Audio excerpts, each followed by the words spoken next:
பேச்சு திறமை இருந்து பதில் பேசுறேன். ஒருத்தரும் பேசலாம் அவ்வளவு நேரம் பேசுவாங்க. அப்பொழுது மன குமுறல் தான் நிற்கிறான். இன்னைக்கு வேலை நாள், திங்கட்கிழமை வேலை நாள், வாரத்தில் முதல் வேலை நாள். வேலை எப்படி ஒரு பேர் நிக்கிறாங்கன்னா சும்மா கிடையாது. அப்ப நான் என்ன சொல்றேன்னா, கனிம வளத்துக்கு எதுல எப்படி வீடு கட்டலாம், எப்படி கட்டணம் கட்டலாம், இந்த வியாக்கியம் பேசுறத முதல் விடுங்க.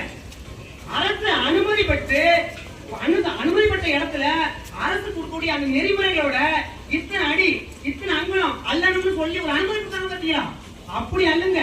அங்க அள்ளும் போது அரசுகிட்ட நீங்க ஒரு ரூபாய் கொடுக்கணும். இப்படி தனிநபருக்கு லஞ்சம் கொடுக்கறத விட்டுட்டு அரசு கருவூலத்தை நிரப்புவீங்க. இந்த வளத்தை வச்சு அரசு கருவூலம் நிரப்பும்.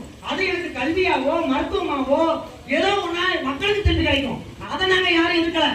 இது மாதிரி நம்ம ஊருக்குள்ள மட்டும் இல்ல, கேரளாவுக்கு எனக்கு தெரிஞ்சு அவ்வளவு பெரிய ரோடு, அவ்வளவு பெரிய துறைமுகம், கடலுக்கு பக்கத்துல சுனாமி தடுப்பு பொருந்துவாங்க, அவ்வளவு பாறைகள் எல்லாமே தமிழ்நாட்டுல தான் போகுது.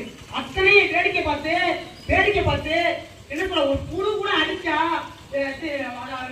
புல்லும் இப்படி பொருள் கட்ட மக்களா ஒரு பூனை அடிச்சாங்க